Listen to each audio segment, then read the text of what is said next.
Hello అండి. శ్రోతలకు నమస్కారం. డబ్బులెవరికీ ఊరికే రావు అనే నవల ఆఖరి భాగానికి స్వాగతం అండి. చదువుతున్నది లక్ష్మి. కష్టపురంలోని కశ్యప్ ఇంటి వద్ద పరిస్థితి చాలా బీభత్సంగా ఉంది. ఆ ఇంటిని చుట్టి పోలీస్ పహారా. వీధిలో తుపాకులతో రిజర్వ్ పోలీసులు. ఇంటి తలుపులు కిటికీలు అన్నీ మూసి ఉన్నాయి. గాంధార మేడ మీదకి రాకుండా పైన వేరే కొందరు పోలీసులు కాపలా ఉన్నారు. అసలు అక్కడ ఏం జరుగుతుందో తెలియక వీధిలో జనం భయభ్రాంతులై చూస్తున్నారు. విడతలుగా రమడీ గుంపులు అరుపులు కేకలతో దూసుకువచ్చి పోలీసుల మీదికి రాళ్లు రువ్వి కవ్వించటం, పోలీసులు గుండాలతో దాడుల్ని తిప్పికొట్టి తరమటం మధ్యాహ్నం అయ్యేసరికి 5-6 సార్లు జరిగింది. ఎలాగైనా పోలీసుల్ని ఆ ఇంటి నుంచి దూరం చేసి గాంధార్ని ఎత్తుకుపోవాలని శతవిధాలా ప్రయత్నిస్తున్నారు గూండాలు. పోలీసులు కూడా పట్టుదలగా ఇంటి నుంచి కదలటం లేదు. స్వయంగా విశ్వాస్ అక్కడ ఉండి ఎప్పటికప్పుడు పరిస్థితిని సమీక్షించి కామ్యకు ఫోన్లో వివరిస్తూనే ఉన్నాడు. నొంగంబాక్కం కశ్యప్ గ్యారేజ్ వద్ద పరిస్థితి పూర్తిగా పోలీసుల అదుపులో ఉంచి కామ్య ట్రస్టుపురం చేరుకునేసరికి పరిస్థితి అది. మరోపక్క హౌస్ అరెస్ట్లో ఇంట్లో ఉన్న కశ్యప్ భార్య గాంధారకు అసలేం జరుగుతుందో తెలియక పిచ్చి పట్టినట్టుంది. ఫోన్ చేద్దామన్నా వీలు లేకుండా ఉదయమే సెల్ ఫోన్ తీసేసుకున్నారు. తప్పించుకు పారిపోదామన్నా తలుపులు కిటికీలు మూసేసి గృహ నిర్బంధంలో ఉంచారు. ఆకలికి తట్టుకోలేక టిఫిన్ చేసుకు తినటమే, వంట కూడా చేయలేదు. చాలాసార్లు అసహనంతో తలుపులు తెరవమంటూ అరిచింది. తలుపులను బాది కాళ్ళతో తన్నింది. ఆమె గోల అరణ్యరోధని అయింది.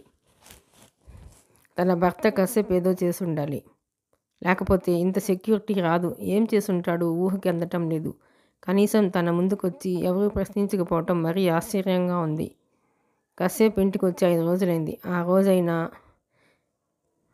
రోజైనా ముఖం చూపించి వెళ్ళిపోయాడు. కాదు, వెళ్ళేలా చేసింది తను. అతన్ని మానసికంగా హింసించి చాలా రోజులుగా ఇంటికి దూరంగా ఉంచుతోంది. కారణం బ్యాంకర్ నిశాంత్. ఒకవేళ నిశాంత్ తన భర్తని అరెస్ట్ చేయించాడా? అలా జరిగినా తనకి ఇంత నిర్బంధం రాదే. పదే ఆలోచిస్తుండగా ముఖద్వారం తెరుచుకుని స్పెషల్ బ్రాంచ్ కామ్య లోనకొచ్చింది. ఏంటి ఉదయం నుంచి తలుపు తెరవమని గొడవ చేస్తున్నావట? నోరు మూసుకొని ఉండలేవా అంటూ కరుగ్గా అడిగింది. ఎందుకు ఉండాలి? అసలేమనుకుంటున్నారు మీరు? నాకు పోలీస్ ప్రొటెక్షన్ కావాలని నేను అడిగానా? ఏంటి గోలంతా? అసలేం జరుగుతుందో చెప్పకపోతే మీ అంత చూస్తాను అంటూ కళ్ళెర చేసి వేలు చూపి బెదిరించింది కామ్యని. నీ గయ్యాళితనం నీ మొగుడి దగ్గర పెట్టుకో, నా దగ్గర కాదు. తిక్కరేగితే కుక్కని కాల్చినట్టు కాల్చి పారేస్తాను. అంతు చూస్తుందట. మా అంతు చూస్తావా? ఏమిటి అంత ధైర్యం? ఆ నిశాంత్ని చూసుకునేగా అంటూ ఏలుదీసింది. నిశాంత్ పేరు వినగానే ఒక్కసారిగా నెత్తురు లేనట్టు గాంధార ముఖం తెల్లగా పాలిపోయింది. కళ్ళల్లో భయం తొంగి చూసింది. షాక్తో నోట మోటగా లేదు. ఇంతకాలం ఎవరికీ తెలియకుండా గుట్టుగా ఉన్న రహస్యం ఇదెలా తెలిసింది? అంటే కశ్యప్కి కూడా తెలుసా? కశ్యప్ ఎక్కడా? ఎలాగో నోరు తీర్చి అడిగింది. ఎందుకు? తను ఇంకా బతుకున్నాడో చచ్చాడో తెలుసుకోదానికా? సీరియస్గా అడిగింది కామ్య.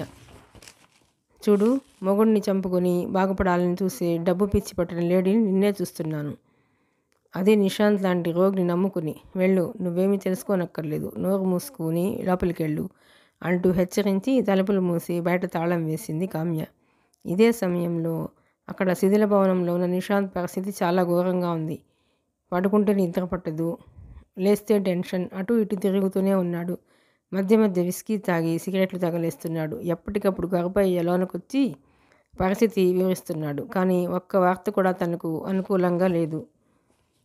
కశ్యప్ కనిపిస్తే చాలు మొక్కలుగా నరకాలని 4 బ్యాచ్లు గాలిస్తున్నాయి. కశ్యప్ గ్యారేజ్ వద్ద పోలీసులు, ఇంటి వద్ద పోలీసులు. తెల్లవారుజామున ఎప్పుడో మాయను కిడ్నాప్ చేశాడు కశ్యప్. ఇప్పటికే తనను ఫోన్లో కాంటాక్ట్ చేయాలి. ఇంతవరకు ఫోన్ లేదు. ఏం చేయబోతున్నాడు? వాడి వ్యూహం ఏమిటి? డబ్బు డిమాండ్ చేయొచ్చు, చేయలేదు. మాయను పోలీసులకు అప్పగించాడా? ఆ స్పెషల్ బ్రాంచ్ వాళ్లతో అసలే తలనొప్పి. తను మునిగిపోయినట్టే. కానీ ఇంతవరకు ఇక్కడికి పోలీసులు వస్తున్న జాడ లేదంటే ఇంకా పోలీసులకు అప్పగించి ఉండడు. కనీసం గాంధారనైనా వీళ్ళు తీసుకొస్తే తనకి కాస్త ధైర్యంగా ఉండేది. ఎక్స్చేంజ్ ఆఫర్ చేయొచ్చు. అదీ జరగలేదు. గాంధార్కు ఫోన్ చేస్తే స్విచ్ ఆఫ్లో ఉంది. తనైనా ఇంట్లోంచి పారిపోయి రావచ్చు, రాలేదు. కశ్యప్ ఎక్కడున్నాడు? ఏం చేయబోతున్నాడు? సో ఇన్ని సమస్యల మధ్య నిశాంత్కి మనశ్శాంతి ఎక్కడిది? అశాంతి ఆందోళనతో బుర్ర వేడెక్కిపోతోంది. ఎవరి మీద చూపించాలో తెలియని పిచ్చి కోపం, అసహనం. ప్రతి క్షణం ముళ్ళ మీద కూర్చున్నట్టుంది తనకి. టైం నెమ్మదిగా సాయంకాలం వైపు కదులుతూనే ఉంది. ఈ పరిస్థితిలో సరిగ్గా సాయంకాలం 3 గంటలకి సడన్గా ఫోన్ మోగింది. అది తన పర్సనల్ ఫోన్ కాదు, మాయ కోసం ప్రత్యేకించి వాడుతున్న రెండో ఫోను. చేసింది మాయ అనుకున్నాడు. కశ్యప్ గ్రిప్ నుంచి తప్పించుకొని వచ్చేస్తుందనుకుని ఉత్సాహంగా ఫోన్ లిఫ్ట్ చేశాడు. నంబర్ మాయదే కానీ ఫోన్ చేసింది మాత్రం మాయ కాదు, తన శత్రువు కశ్యప్. హలో నిశాంత్, ఎలా ఉన్నావేంటి? అటు నుంచి కాస్త వెటకారంగా ధ్వనించింది కశ్యప్ గొంతు. అసలే టెన్షన్లో ఉన్న నిశాంత్కి కశ్యప్ గొంతు వింటుంటే కత్తితో కోసి కారం అద్దినట్టుంది. కోపంతో బగ్గుమంటూ ఒరేయ్ నిన్ను అంటూ అరచాడు. అతడి మాటల్ని అడ్డుకుంటూ వద్దు, అరచి ఆయాసం తెచ్చుకోవద్దు. నేను చెప్పాలి, నువ్వు వినాలి, అంతే. లిజన్, మాయ ఇప్పుడు నా కస్టడీలో ఉంది. అదే నీ నకిలీ వైఫ్ సుమిత్ర. ఇప్పుడు నీతో మాట్లాడేది దాని ఫోన్ నుంచే, వింటున్నావా అని అడిగాడు. ఓకే చెప్పు, కోపాన్ని అదుపు చేసుకుంటూ అడిగాడు నిశాంత్. ఇప్పుడు నీ ముందు 2 ఆప్షన్స్ ఉంచుతున్నాను. 1, మాయను పోలీసులకు అప్పగించటం, అంతా వాళ్లే చూసుకుంటారు. 2, నాకు నువ్వు 100 కోట్లు అన్ని యూజ్డ్ నోట్స్ ఇచ్చి మాయను విడిపించుకోవటం. నేను ఏం చేయాలనేది ఇప్పుడు నీ నిర్ణయం మీద ఆధారపడింది. ఆప్షన్ 1నా 2నా?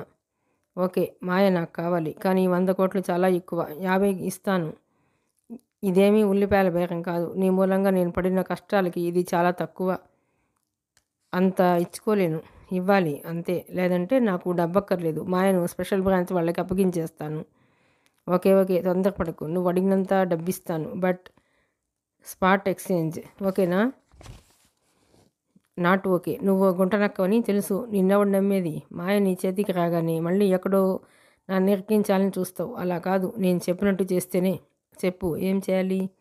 సరిగ్గా ఈ రాత్రి 8 గంటలకు నీకు ఇదే నెంబర్కి ఫోన్ చేస్తాను. డబ్బు ఎక్కడికి తేవాలో చెప్తాను. వెంట నీ మనుషులెవరూ రాకూడదు. పోలీసులకి చెప్పకూడదు. Don't play any tricks. నీకే ప్రమాదం. డబ్బు నా చేతికి వచ్చిన సరిగ్గా 2 గంటల తర్వాత మాయ ఇంటికి వస్తుంది. ఆ టైం చాలు నేను డబ్బుతో చెన్నై వదిలి వెళ్ళిపోవడానికి. మాయ రాకపోతే నిన్నెలా నమ్మేది? నమ్మాలి. ఆ వగలాడి నాకెందుకు? పంపించేస్తాను. అలాగే నా పెళ్ళాం గాంధార్తో నీకున్న అక్రమ సంబంధం గురించి తెలుసు.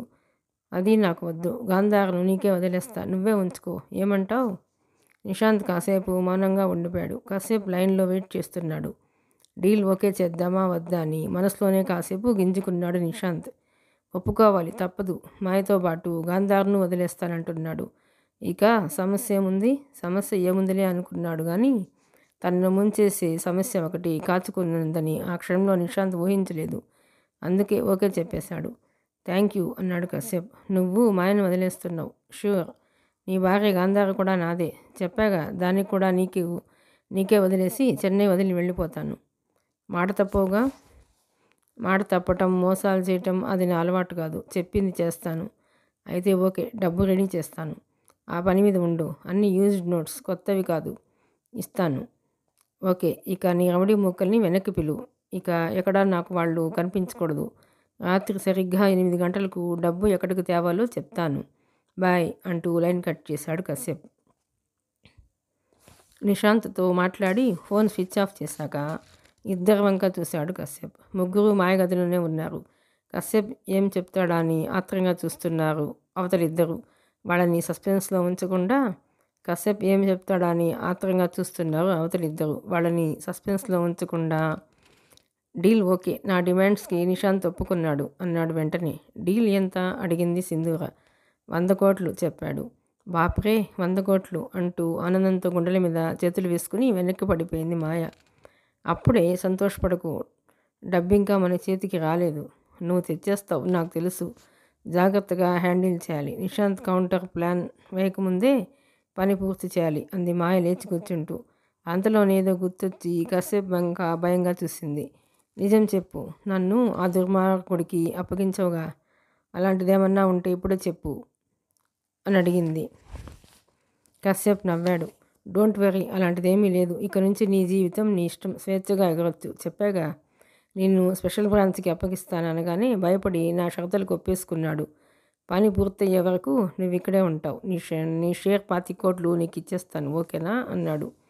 థ్యాంక్ యూ కశ్యప్ అంది మాయ.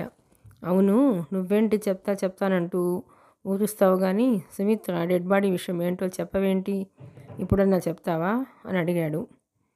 చివరిలో చెప్తానన్నాగా. చివరేంటి మొదలేంటి నాన్సెన్స్? ఇప్పుడు చెప్పు. చెప్పాల్సిందేనా?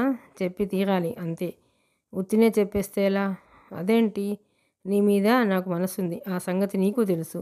ఇఫ్ యూ డోంట్ మైండ్, నీ వయసు సొగసు ఓ గంట నా కోసం కేటాయించామనుకో చాలు, అంతా చెప్పేస్తాను. లంచమా? చంపేస్తాను. ఇంత కంత్రీ పిల్లవేంటే?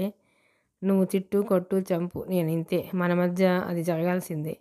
ఏయ్, నీకు అసలు సిగ్గుందా పక్కన అమ్మాయి ఉండగా అడగటానికి? ఎవరికైనా మూడ్ ఒకటే బాబు, సిగ్గుపడటానికి తనకు తెలియనిదా ఏంటి? అయినా నేనేమి నిన్ను లైఫ్ లాంగ్ అడగటం లేదుగా, జస్ట్ 1 అవర్ ఎనఫ్. నచ్చింది ఒక్కసారైనా నాకు దక్కాలి, లేదంటే నాకు మనశ్శాంతి ఉండదు. ఇది నా వీక్నెస్. ఏం చేయను? నువ్వు చెప్పు సింధూరా. నేను అడగటంలో న్యాయం ఉందా లేదా? మాయ ఆర్గ్యుమెంట్కి కశ్యప్ కాదనటానికి, కశ్యప్ ఇరకాడటానికి తన్నుకొస్తున్న నవ్వుని బలవంతంగా ఆపుకుంది సింధూర. సరే సరే, ఈ మాత్రానికి గొడవలొద్దు. తనకు 1 గంట నువ్వు కావాలి. నీకు ఆ సీక్రెట్ తెలియాలి. సో కశ్య, పంతాలకు పోవద్దు. తన కోరిక తీర్చి తనేం చెప్తుందో తెలుసుకునిరా. నేను వెళతాను అంటూ లేచింది. అది కాదు సింధు, నన్ను ఆడపులికి అప్పగించిపోతానంటావేంటి? ఆగు అరచాడు కశ్యప్. సింధు రాగలేదు, తిరిగి చూడలేదు. ముసిముసిగా నవ్వుతూ డోంట్ ఆర్గ్యూ అంటూ బయటికెళ్ళి తలుపు మూసి గొళ్ళెం పెట్టింది. అంతే, మొగమాటం లేకుండా కశ్యప్ ఒళ్ళో వాలిపోయింది మాయ. కశ్యప్తో మాట్లాడాక నిశాంత్కి కొంత ఊరట లభించిన మాట వాస్తవం. పోతే పోయింది 100 కోట్లు. తనకున్న సంపదలో 100 కోట్లు ఏమూలా? అది ఉంటే ఎంత పోతే ఎంత? ఆ డబ్బు తీసుకుని వాడు ఎక్కడికైనా పోని, మాయ వచ్చేస్తుంది. గాంధార శాశ్వతంగా తనదవుతుంది. ఇక పోలీసులు బెడద ఉండదు. కిడ్నాపర్ చెరలోంచి తన భార్య సుమిత్ర తప్పించుకొచ్చేసిందంటూ మాయను సుమిత్ర స్థానంలో డమ్మీగా ఉంచి పోలీసుల్ని తప్పుదోవ పట్టించడం తనకు పెద్ద కష్టం కాదు. గాంధార మాయ వాళ్ళిద్దరితో ఇక తన జీవితం నిశ్చింత. ఈ విధంగా ఆలోచించిన నిశాంత్ ఇక టైం వేస్ట్ చేయలేదు. డబ్బు రెడీ చేయాలి. ఇంట్లో సీక్రెట్ ప్లేస్లో బ్లాక్ మనీ మూలుగుతోంది. అన్ని 2000 నోట్స్. డినామినేషన్లో కౌంటింగ్ మిషన్లు లెక్కించిన 3 గంటలు పడుతుంది. వాటిని నీట్గా ప్యాక్ చేసి ట్రాలీ బ్యాగ్లో సర్దాలి. ఈ పనులన్నీ తనే చేసుకోవాలి. ఎవరిని సాయం తెచ్చుకోవటం కుదరదు. వెంటనే తన బ్యాంకు మేనేజర్కి ఫోన్ చేసి మెకానిక్ కశ్యప్ పేరున ఉన్న బాకీ మొత్తం రద్దు చేయమని ఆర్డర్ వేశాడు. అలాగే కరుపయ్యని పిలిచి ఇక గూండాలతో పని లేదు, వాళ్ళందరినీ వెనక్కి పంపించమని చెప్పాడు. ఎందుకైనా మంచిదని తన కారు అక్కడే వదిలేసి వ్యాన్లో ఇంటికి బయలుదేరాడు. జస్ట్ 1 అవర్ అంది మాయ. కానీ 2 అవర్స్ వరకు కశ్యప్ను వదలలేదామె. ఆడుకోవడానికి ఓ కొత్త బొమ్మ దొరికితే పసిపిల్లాడు ఎలా వదలడో అలా ఆమె సొగసులు, వంపులు, సంపులు, చలాకితనాల మాయలో పడి సమయం మర్చిపోయాడు కశ్యప్. అలసి సొలసిన దేహాలతో ఇద్దరు నగ్నంగానే ఉన్నారు. ఇంకా ముఖం మీది చిరుచెమటకు అతుక్కుపోయిన ముంగురుల్ని సవరించి మాయ కళ్ళల్లోకి చూశాడు కశ్యప్. తృప్తిగా అతడి పెదవుల్ని ముద్దాడింది మాయ. సో ఇప్పుడన్నా చెప్తావా అడిగాడు. ఏంటి అంది మాయ. నిన్ను అంటూ చేయెత్తాడు కశ్యప్. ఆగాగు, ఇప్పటికే ఒళ్ళంతా కందిపోయింది, చెప్తాలే అంటూ నవ్వి లేచి కూర్చుంది మాయ. చెప్పు అంటూ లుంగి కట్టుకుని సిగరెట్ ముట్టించుకున్నాడు కశ్యప్. బెడ్ దిగి నైటీ వేసుకుంది మాయ. సుమిత్ర శవం ఇప్పుడు ఆ గెస్ట్ హౌస్లోనే బెడ్ మీద ఉంది అంది.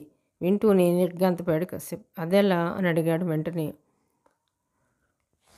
ఆశ్చర్యపోకు, జరిగింది ఓసారి గుర్తు తెచ్చుకో. ఆ రోజు రాత్రి నువ్వు పోలీసుల్ని ఏమార్చి సుమిత్ర డెడ్ బాడీని ఎవరికీ తెలియకుండా వర్షంలో శ్రమపడి ఎక్కడికో తీసుకెళ్ళి పాతిపెట్టొచ్చావు. సరే, మరుసటి రోజు రాత్రి స్పెషల్ బ్రాంచ్ వాళ్ళు సుమిత్ర ఫోటోతో టీవీలో ఇచ్చిన ప్రకటన చూశాక డౌట్ వచ్చింది, అవునా? అది కరెక్టే. ఆ టైంలో నేను వుడ్లాండ్స్ బార్ అండ్ రెస్టారెంట్లో ఉన్నా. పెదవి కింద పుట్టుమచ్చ లేకపోవడంతో సుమిత్రలు ఒకరా ఇద్దరా మరణించింది ఎవరని సందేహం వచ్చింది. డౌట్ తీర్చుకోవడానికి తిరిగి కోవళం వెళ్ళాను కదా. ఆ రాత్రి నీ వెనుక స్పెషల్ బ్రాంచ్ నియమించిన నిఘా పోలీసు, కరపయ్య నియమించిన 2 రౌడీలు ఉన్నారు. దారిలో నిఘా పోలీస్కి స్లిప్ ఇచ్చావు కానీ రౌడీలు 2ని వదిలించుకోలేకపోయావు. నీ రూట్ కనిపెట్టి బైక్ మీద నిన్ను ఫాలో చేసిన సంగతి నీకు తెలీదు. లేదు, నా వెనక ఎవరూ రాలేదు. వచ్చారు, హెడ్లైట్స్ ఆఫ్ చేశారు, అందుకే నీకు తెలియలేదు. వాళ్ళు ఫోన్ చేయటంతో కారులో నిశాంత్, వాడి వెనకే కరుపయ్య, వాడి మనుషులు వ్యాన్లో అంతా మహాబలిపురం రూట్లో వచ్చారు. వాళ్ళు వచ్చే లోపలే నువ్వు శవాన్ని తవ్వి తీసి డౌట్ క్లియర్ చేసుకుని తిరిగి అక్కడే పాతిపెట్టి వచ్చేసావు. కానీ నిన్ను బైక్ మీద ఫాలో చేసిన ఇద్దరు అక్కడే ఉండి చూసేశారు. శవాన్ని తవ్వి తీసి అక్కడే కడిగి ఫ్రెష్గా వేరే కంబళిలో చుట్టి రాత్రికి రాత్రి గెస్ట్ హౌస్కి తెచ్చేశారు. బాడీ పాడైపోకుండా, వాసన రాకుండా కెమికల్స్ స్ప్రే చేశారు. ఆ గెస్ట్ హౌస్లోనే నేను ఉన్నా అనుకుని నా కోసం నువ్వు వస్తావని రాగానే శవంతో సహా హత్యానేరం కింద నిన్ను పోలీసులకు అప్పగించాలని ట్రాప్ వేశారు. కానీ నువ్వు రాలేదు. మొన్న నిన్ను గెస్ట్ హౌస్కి రమ్మని నా చేత ఫోన్ చేయించడానికి కూడా కారణం ఇదే. నిన్ను కొట్టి శవంతో పోలీసులకు అప్పగించాలని. వీలు కాకపోతే నిన్ను చంపేయమని నిశాంత్ ఆర్డర్. అయితే అక్కడ రౌడీల్ని విరగదీసి నువ్వు తప్పించుకున్నావు. నిజానికి ఆ టైంలో సుమిత్ర శవం లోపలే ఉందన్న సంగతి నీకు తెలియదు అంటూ వివరించింది మాయ. అంటే సుమిత్ర శవం ఇంకా గెస్ట్ హౌస్లోనే ఉందా? నమ్మలేనట్టు అడిగాడు కశ్యప్. ఉంది. రాత్రికి నేను వెళ్ళకపోతే ఇక ఆ శవమే నిశాంత్కి పెద్ద సమస్య. కాబట్టి రాత్రికి రాత్రి శవాన్ని కోవడం తరలించి నువ్వు తవ్విన చోటే పాతిపెట్టి వస్తారు. సుమిత్రకు ఇలా జరిగి ఉండకూడదు. ఓ మై గాడ్, ఇంత దారుణమా? కనీసం మరణించాక కూడా ఆమె ఆత్మకు శాంతి లేకుండా చేశాడు దుర్మార్గుడు. కర్మకాండలు జరపకపోగా శవాన్ని అనాథ ప్రేతంగా ఉంచాడు. వెరీ సాడ్ అంటూ బాధగా నిట్టూర్చాడు కశ్యప్. అవును, తలుచుకుంటేనే నాకు వణుకు పుడుతోంది. శత్రువు కూడా ఇలా జరగకూడదు.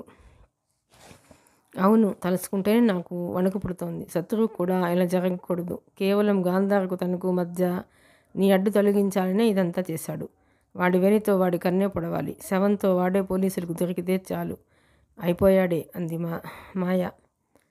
చాలా విలువైన సమాచారం చెప్పావు మాయ, చాలా థ్యాంక్స్ అన్నాడు మెచ్చుకుంటూ. ఏంటి థ్యాంక్స్తో సరిపెట్టేస్తావా? ఇంకేం పెట్టవా అంది కవ్వింపుగా. అడిగిన దానికన్నా ఎక్కువే టైం స్పెండ్ చేశా నీతో. ఇంకేంటి? ఫైనల్గా దీంతో సరిపెట్టుకో అంటూ ఆమె ఎదగాల్ని ముద్దు పెట్టుకున్నాడు కశ్యప్ చివరిగా. ఓకే, డబ్బు చేతికొచ్చాక ఎక్కడికి వెళతావు? ముందే ఓ మాట అనుకుంటే మంచిది కదా అడిగాడు. కాసేపు ఆలోచించింది మాయ. నా కజిన్ ఒకడు నాగపూర్లో ఉంటున్నాడు. భార్యాభర్తలు ఇద్దరు చాలా మంచివాళ్ళు. 1-2 సార్లు వాడి ఇంటికి వెళ్ళాను. చాలా బాగా చూశారు. అక్కడికి వెళ్ళిపోతానుంది. వెళ్ళు, కానీ గుడ్డిగా ఎవరిని నమ్మకు. డబ్బు ఎంత మంచిదో అంతకంతా చెడ్డది. డోంట్ వరీ, మా గ్యారేజ్లో పనిచేసే కుర్రాడు ఒకడున్నాడు, చాలా మంచివాడు. నీకు తోడుగా వాడిని పంపిస్తాను. కారులో తీసుకెళ్ళి నిన్ను నాగ్పూర్లో క్షేమంగా దింపేసి వస్తాడు. ఓకేనా అని అడిగాడు. థ్యాంక్స్, నీ మాట కాదనను అంది మాయ. వెంటనే అళగిరికి ఫోన్ చేసి మాట్లాడాడు కశ్యప్. తర్వాత తనకు తెలిసిన వాడు ఫ్రెండ్ అయిన ఒక ఫిజిషియన్కి కూడా ఫోన్ చేసి తనకు ఏం కావాలో చెప్పి రెడీ చేసి ఉంచమని చెప్పాడు. రాత్రి సరిగ్గా సమయం 9 గంటలు. అది గిండి రేస్ కోర్స్ ఆనుకుని ఉన్న విశాలమైన రోడ్. ఇటు జనం రాకపోకలు ఉండవు. చీకటి పడితే నిర్మానుష్య ప్రాంతం. వీధి లైట్లు కూడా ఉండవు. సమీపంలో ఇళ్ళు కూడా లేవు. అందుకే ఈ రోడ్ నించుకున్నాడు కశ్యప్. రోడ్ మధ్యలో కారు ఆపి నిశాంత్ కోసం వెయిట్ చేస్తున్నాడు.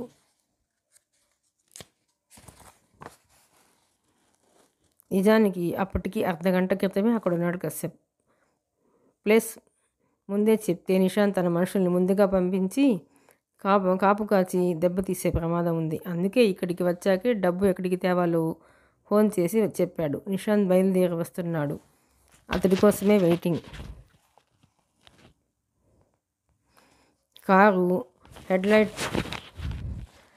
కారు హెడ్లైట్స్ ఆపి చీకట్లలో కారు పక్క నిలబడి సిగరెట్ దమ్ము కొడుతూ నిరీక్షిస్తున్నాడు.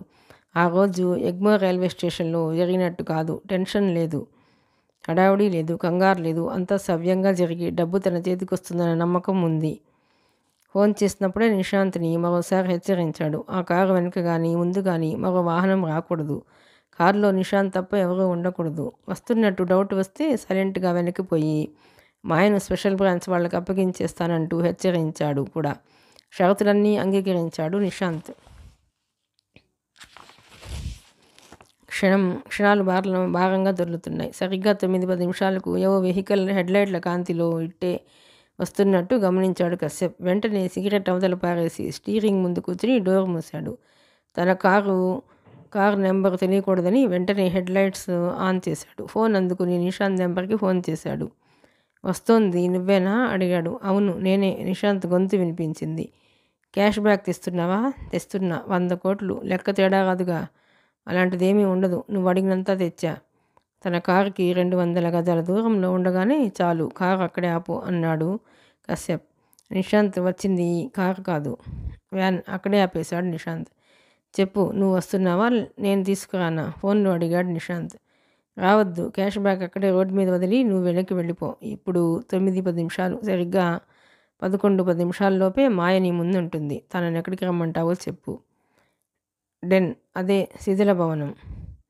వెయిట్ చేస్తుంటాను. నేరుగా అక్కడికి వచ్చేయమని చెప్పు.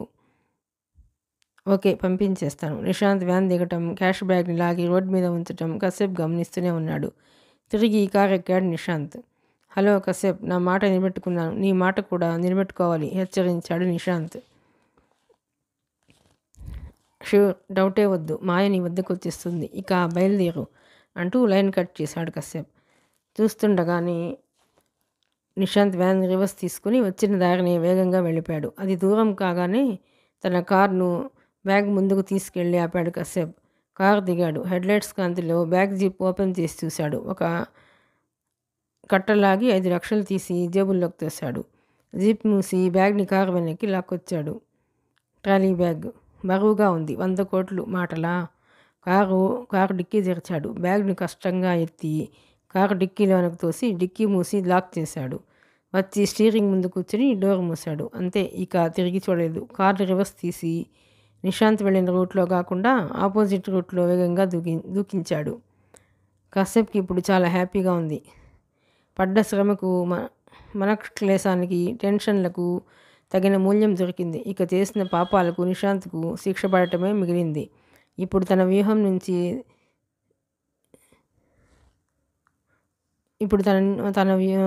నుంచి వాడికి తప్పించుకోలేడు. ఆలోచిస్తున్నాడు కశ్యప్. కారు శరవేగంతో చెన్నై వీధుల్లో పరుగు తీస్తూనే ఉంది. తనకిప్పుడు అట్టే టైం లేదు. మిగిలిన పనులు కూడా చకచకా జరిగిపోవాలి. సరిగ్గా 20 నిమిషాల్లో తను ఫోన్ చేసిన ఫ్రెండ్ ఫిజిషియన్ ముందున్నాడు కశ్యప్. అతను అడిగినంత డబ్బిచ్చి అతడి నుంచి ఒక అట్ట బాక్సును తీసుకుని జేబులో వేసుకున్నాడు. అక్కడి నుంచి నుంగంబాక్కం వళ్ళువర్ కొట్టం వద్దకు చేరుకునేసరికి అక్కడ మారుతి జెన్ కారుతో షెడ్లో కుర్రాడు అళగిరి వెయిట్ చేస్తున్నాడు. కారు కండిషన్లో ఉంది. కారు ఎవరిది? అద్దెకు తెచ్చావా అడిగాడు. నా ఫ్రెండ్దన్నా. అద్దెకు తిప్పుతాడు. ఓకే, ఎందుకైనా మంచిది. నీ ఫ్రెండ్కి డబ్బిచ్చి కారు తీసేసుకో. నీకు గిఫ్ట్గా ఇచ్చాననుకో. వెళ్ళేప్పుడు నీకు డబ్బిస్తాను. టైం లేదు, నా వెంటగా చెప్తాను అంటూ బయలుదేరాడు కశ్యప్. కార్లు 2 అమంచిక్కరైలోని సింధూర ఇంటికి చేరుకున్నాయి. అళగిరిని కారు వద్దే బయట వెయిట్ చేయమని చెప్పి తను కారుని లోనకు పోనిచ్చాడు కశ్యప్. వెంటనే గేట్ మూసింది సింధూర. క్షణాల్లో కారులోని ట్రాలీ బ్యాగ్ని ఇంట్లోకి తీసుకుపోయారు. ట్రబుల్ ఏమీ లేదుగా అడిగింది సింధూర. ఏం లేదు. మీరు రెడీయేగా? రెడీ. ఓకే. వీధి తలుపులు కూడా వేసేసింది సింధూర. కావేరిని పంపించి గదిలో ఉన్న మాయను హాల్లోకి రప్పించింది. ట్రాలీ బ్యాగ్లో కట్టలుగా ఉన్న డబ్బు చూసి సంతోషంతో పొంగిపోయారంతా. సిద్ధంగా ఉంచిన మరో చిన్న ట్రాలీ బ్యాగ్లోకి 25 కోట్లు డబ్బు తీసి సర్ది జిప్ లాగి తాళం వేశాడు కశ్యప్. మాయా, నా మాట నిలబెట్టుకున్నాను. 25 కోట్లు. ఈ బ్యాగ్ నీది, భద్రం. నాగ్పూర్ చేరే వరకు మీ ఖర్చులకి 10 లక్షలు ఇస్తున్నాను. దగ్గరుంచుకో. అన్నట్టు నీ ఫ్లాట్లో విలువైనవేమీ లేవుగా అడిగాడు. ఉన్నాయి, కానీ ఇప్పుడు అటు వెళ్ళటం ప్రమాదం. సొంత ఫ్లాటే కాబట్టి దాని జోలికి ఎవరూ వెళ్ళరు. పక్క ఫ్లాట్ వాళ్ళకి తర్వాత ఫోన్ చేసి నేను మాట్లాడుతాను అంది మాయ. సో ఇక బయలుదేరు. బయట నీకోసం కారుంది. మా కుర్రాడే నీకే సమస్య లేకుండా నాగ్పూర్ చేరుస్తాడు. ఓకే. మాయ కళ్ళల్లో నీళ్లు తిరిగాయి. థ్యాంక్స్ కశ్యప్ అంటూ కశ్యప్ను హక్ చేసుకుని ముద్దిచ్చింది. సింధూర్ను, కావేరిని కూడా కగులించుకుని థ్యాంక్స్ చెప్పింది. అంతా కారు వద్దకు వచ్చారు. తాళం వేసిన ట్రాలీ బ్యాగ్ను స్వయంగా తెచ్చి డిక్కీలో ఉంచి లాక్ చేసి తాళాలు అళగిరికి ఇచ్చాడు కశ్యప్. నాగ్పూర్ వెళ్లే వరకు డిక్కీ తెరవకు. లోని బ్యాగ్ని అక్కడ మాయకు అప్పగించి వచ్చేయి. దారిలో నీ ఫ్రెండ్ని కలిసి కార్ పేపర్స్ తీసుకుని ఈ 5 లక్షలు ఇచ్చేయి. అటు నుంచి అటే వెళ్ళిపోండి. నీ ఖర్చులకి దాన్ని డబ్బిస్తుంది. 1 గంటలో సిటీ వదిలేయాలి. బయలుదేరండి అన్నాడు. అళగిరి కారు స్టార్ట్ చేశాడు. పక్కన కూర్చుంది మాయ. ముగ్గురు వీడ్కోలు చెప్తుండగా ఆ కారు రివ్వన దూసుకుపోయింది. ఆ విధంగా మాయను హ్యాపీగా పంపించేయగానే ఇక తమ హడావుడి మొదలైంది. కాసేపు లోనికి రాగానే సింధూతో, సింధు మనతో పాటు కావేరి ఎందుకు అవస్థపడటం, గమ్యం లేని ప్రయాణం, ముందు స్టేట్ దాటాక ఎటు వెళ్ళాలో ఆలోచించాలి. కొంత డబ్బిచ్చి కావేరిని ఇక్కడే ఉంచేద్దాం, ఏ లోటు లేకుండా ఇల్లు కనిపెట్టుకుని ఉంటుంది అన్నాడు. చూడక్క బావా అంటూ వెంటనే ఏడుపు ముఖం పెట్టేసింది కావేరి. నేను అక్కను వదిలి ఉండలేను, నేను మీతోనే అంతే అంది. కాస్త చామన ఛాయగాని కావేరి కూడా అందమైన అమ్మాయే. కాసేపు నవ్వుతూ, రేపు పెళ్లి చేసేస్తే అత్తారింటి కూడా ఇలానే వెళ్ళనంటుందేమో అన్నాడు. నేను పెళ్ళే చేసుకోను, అక్కతోనే నేను అంది సింధు భుజం మీద ముఖం ఆంచుకొని. కశ్యా, ఇది నా తోడబుట్టిన చెల్లెలి కన్నా ఎక్కువ, విన్నావుగా. అయినా ఇప్పుడు ఈ డిస్కషన్ అవసరమా? నేను తర్వాత మా ఊరికి ఫోన్ చేస్తాను. మా అమ్మ నాన్న వాళ్ళంతా కొన్నాళ్ల పాటు వచ్చి ఇక్కడ ఉంటారు. టైం అవుతుంది, గెట్ రెడీ అంది సింధూర. ఈ ఆలస్యం చేయలేదు. కాసేపు తమ దారి ఖర్చులకు అవసరమైనంత డబ్బు తీసి ఒక క్యాష్ బ్యాగ్లో ఉంచాడు. మాయ షేర్ మాయకి ఇచ్చేయగా ఇంకా తమ వద్ద 70 కోట్లకు పైగా ఉంది డబ్బు. ట్రాలీ బ్యాగ్ జిప్ మూసి తాళం వేశాడు. ఎందుకైనా మంచిదని దాన్ని ఓ గోనె సంచిలోకి తోసి మూతి కట్టేశాడు. ఆ మూటను అలాగే మూసుకెళ్ళి కారు డిక్కీలోకి తోశాడు. దాని మీద 3 బట్టల బ్యాగులను సర్ది డిక్కీ మూసి తాళం వేశాడు.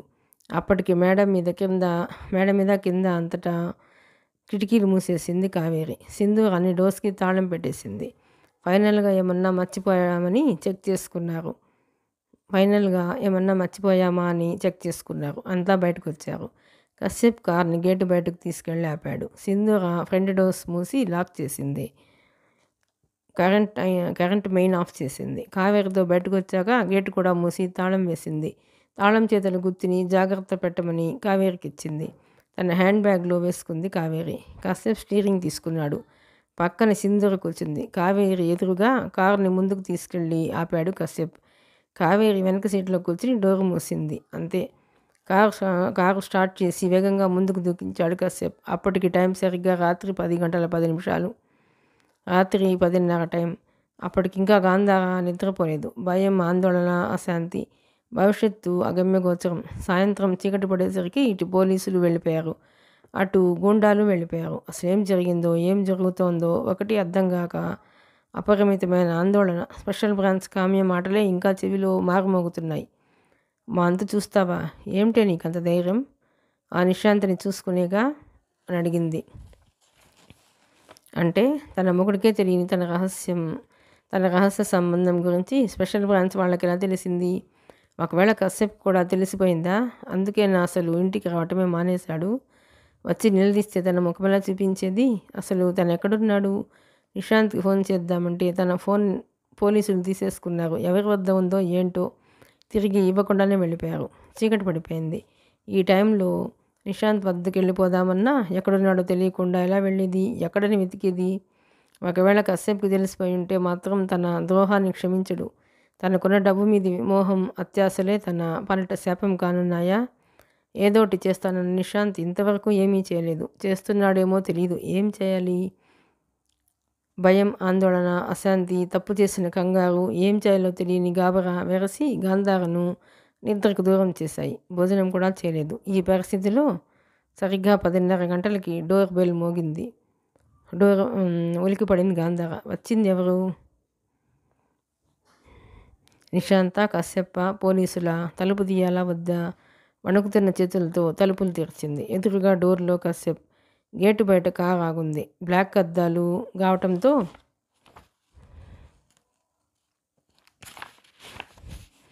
లోపల ఎవరున్నారో తెలియటం లేదు. కశ్యప్ లోనికి వచ్చాడు. ఏంటలా ఉన్నావు? నన్ను చూసి షాక్ అయ్యావా? వచ్చింది నిశాంత్ అనుకున్నావా? సీరియస్గా అడిగాడు. తల మీద పిడుగుపడినట్టు అదిరిపడి విత్తరపోయి చూసింది గాంధార. ఏంటి, చావాల్సిన వాడు బతికెలా వచ్చాడా అని ఆశ్చర్యపోతున్నావా? తిరిగి తనే అడిగాడు. అది కాదు కశ్యప్ అంటూ సమర్థించుకోవాలని చూసింది గాంధార. ఆమె మాటలు వినదలుచుకోలేదు కశ్యప్. ఆమె చెంప చెళ్ళు అనిపించాడు. బ్లడీ బీచ్, నాకు వస్తున్న కోపానికి నేను ఇక్కడే చంపేయాలనుంది. భార్య స్థానానికి అవమానం నువ్వు. నిన్ను కొట్టినా కుక్కను కొట్టినా ఒకటే అంటూ చట్టున ఆమెను జబ్బపట్టి లాగాడు. తన చేతిలో నీడిల్ని జబ్బకు గుచ్చి ఇంజెక్షన్ ఇచ్చి వదిలేశాడు. ఏం చేశావు? విషమా? జబ్బరుద్దుకుంటూ భయంతో అరచింది గాంధార. భయపడకు, నువ్వు చావవు. ఎంతైనా పెళ్ళానివి కదా. ఈ ఇల్లు గ్యారేజ్ నీకే వదిలేస్తున్నాను. బ్యాంకులో నిశాంత్ నీ పేర వేసిన 5 కోట్లు ఉందిగా. గ్యారేజ్ బాగు చేయించి రన్నింగ్లో పెడితే ఆదాయం బాగుంటుంది. హ్యాపీగా ఉండు. జీవితంలో ఇక నా ముఖం నీకు చూపించను. బాయ్ అంటూ వెనక్కి తిరిగాడు కశ్యప్. నాకు చేసిన ఇంజెక్షన్ ఏంటి? వెనక నుంచి అరచింది గాంధార. చావమని చెప్పా కదా, భయపడకు, ముందు ముందు నీకే తెలుస్తుంది అంటూ తిరిగి చూడకుండా విసవిస బయటకు వచ్చి కారులో కూర్చున్నాడు. అక్కడికి కశ్యప్ ఆగు అంటూ గాంధార గేటు వరకు పరిగెత్తుకొచ్చింది. అప్పటికి కారు వీధి మలుపు తిరిగి వెళ్ళిపోయింది. గాంధారకు దిక్కు తోచక చాలాసేపు అక్కడ గేటు వద్ద నిలబడిపోయింది. సరిగ్గా రాత్రి 10:55 కారు రెడ్ హిల్స్ దరిదాపుల్లోకి వెళ్ళిపోయింది. అక్కడ చీకటిగా ఉన్న చోట కారును పక్కకు తీసాపాడు కశ్యప్. ఏమైంది అడిగింది సింధూర. ఏం లేదు డియర్, ఇప్పటికే లేట్ అయింది. ముందే ఫోన్ చేయాల్సింది. ఇప్పుడు చివరి అస్త్రము ప్రయోగించబోతున్నాను. ఈ దెబ్బతో నిశాంత్ అవుట్ అంటూ కారు దిగి సిగరెట్ ముట్టించుకున్నాడు. ఫోన్ స్విచ్ ఆఫ్ చేసి స్పెషల్ బ్రాంచ్ కామ్య నెంబర్కి ఫోన్ చేశాడు. ఇది తన సెల్ నుంచే చేశాడు. కొద్ది సెకండ్ల తర్వాత లిఫ్ట్ చేసింది కామ్య. కశ్యప్, ఈ టైంలో ఫోన్ చేశావు, ఎక్కడున్నావు అని అడిగింది. మీకు మాట ఇచ్చాను మేడం, జరిగింది చెప్తానని. మీరు కేస్ ఫైల్ క్లోజ్ చేయాలిగా. మీరు నా మాటలు రికార్డ్ చేసుకున్నా పర్వాలేదు. స్పీకర్ ఫోన్ ఆన్ చేస్తే విశ్వాస్ సార్ కూడా వింటారు అన్నాడు. ఓకే, నువ్వు ఫోన్ చేస్తావనుకున్నా కానీ ఇంత త్వరగా చేస్తావనుకోలేదు. చెప్పు, అసలేం జరిగింది అడిగింది అట్నుంచి కామ్య. సాధ్యమైనంత క్లుప్తంగా జరిగిందంతా చకచకా వివరించాడు కశ్యప్. అయితే నిశాంత్ నుంచి తీసుకుంది ఎంత డబ్బో మాత్రం చెప్పలేదు. మాయను సిటీ నుంచి పంపించేసిన విషయం కూడా చెప్పాడు. చివరిగా, మేడం, ఈ అడ్రస్లో సుమిత్ర డెడ్ బాడీ ఇంకా ఆ బంగ్లాలోనే ఉంది. 11 గంటల తర్వాత కూడా మాయ తిరిగి రాలేదంటే నిశాంత్కి తను మోసపోయినట్టు అర్థమైపోతుంది. అప్పుడు వాడికున్న సమస్య డెడ్ బాడీ. సో ఏ క్షణంలోనైనా వచ్చి ఆ బాడీని అక్కడి నుంచి తొలగించి రాత్రి తీసుకెళ్ళి పూడ్చి వచ్చే అవకాశం ఉంది. కోవళం దాటగానే ఎడం పక్క కరెంట్ పోల్ నెంబర్ 306 చిన్నగా మడా అడవిలో. సో వెంటనే మీ బలగంతో జాడీ చేస్తే మొత్తం దొరికిపోతారు అన్నాడు. ఓకే కశ్యప్, విశ్వాస్ ఇప్పుడే ఏర్పాట్లు చేస్తున్నాడు. Thanks for your information. ఎక్కడున్నావు అడిగింది కామ్య. చెన్నై వదిలి వెళ్ళిపోతున్నా మేడం, చాలా దూరంలో ఉన్నాను.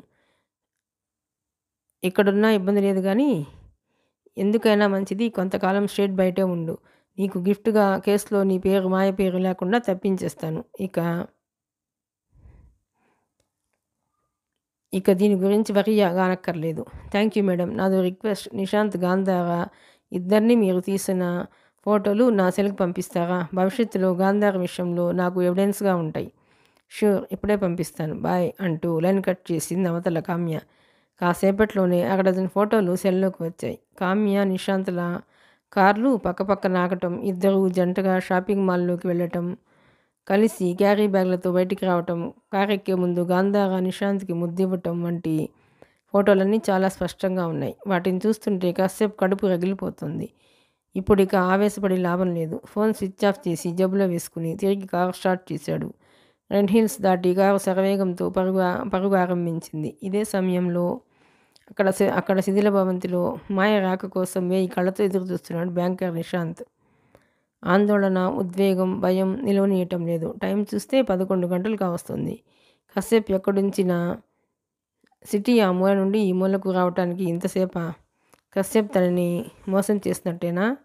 మాట తప్పినట్టేనా? ఫోన్ చేస్తే స్విచ్ ఆఫ్లో ఉంది. డౌట్ లేదు, కశ్యప్ మోసం చేస్తాడని కన్ఫర్మ్ అయిపోయింది. మాయ రాలేదంటే తన చేతిలో తెచ్చిన తన భార్య సుమిత్ర శవమే తనకు గుదిబండ అవుతుంది. డబ్బు పోయి పట్టడం అంటే ఇదే. ఇంతవరకు మాయ తిరిగి రాలేదంటే ఖచ్చితంగా మాయను ఆ స్పెషల్ బ్రాంచ్ వాళ్ళకి అప్పగించే ఉంటాడు. బ్లడీ రోగ్, ఇంత దెబ్బ కొడతాడు అనుకోలేదు. వాడిని వదలను. డబ్బుతో వాడు ఎంత దూరం వెళ్ళినా వెదికి చంపిస్తాను. ముందు పోలీసులు గెస్ట్ హౌస్కి రాకముందే సుమిత్ర డెడ్ బాడీని అక్కడి నుంచి తప్పించాలి. ఇక మాయ గురించి ఎదురు చూడడం వేస్ట్. ఒకవేళ వస్తే ఇక్కడే ఉంటుంది. ఈ విధంగా ఆలోచించిన నిశాంత్ కాసేపు మీద కోపాన్ని తాత్కాలికంగా పక్కనుంచాడు. 6 గుండాల్ని తన అడ్డాకు కాపలా ఉంచాడు. మిగిలిన వాళ్ళని తీసుకుని బయలుదేరాడు. తన కారులో నిశాంత్ వెనకే 2 వ్యాన్లలో కరుపయ్య, రాఘవ వాళ్ళ మనుషులు అంతా కలిసి గెస్ట్ హౌస్కి ప్రయాణమై వెళ్ళారు. రాత్రి 1 ప్రాంతంలో కారు తమిళనాడు, ఆంధ్ర ఉమ్మడి సరిహద్దుల్లో చెక్ పోస్టులు దాటి నెల్లూరు దిశగా పరుగు తీస్తోంది. సూళ్ళూరుపేటలో ఒక డే అండ్ నైట్ రెస్టారెంట్ ముందు కారాపి ముగ్గురు టీ తాగారు. అక్కడి నుంచి స్టీరింగ్ సింధూర తీసుకుంది. రిలాక్స్గా ఆమె పక్కన కూర్చుని సిగరెట్ ముట్టించుకున్నాడు కశ్యప్. బావా, ఇంతకు మన ప్రయాణం ఎక్కడికి? వెనక సీట్లోని కావేరి అడిగింది. ఎక్కడికో మాకే ఇంకా ఒక ఐడియా లేదు, చూద్దాం. ప్రస్తుతానికి మనం సేఫ్ అండ్ హ్యాపీ. వెనక సీట్లో ప్రశాంతంగా పడుకో అన్నాడు కశ్యప్.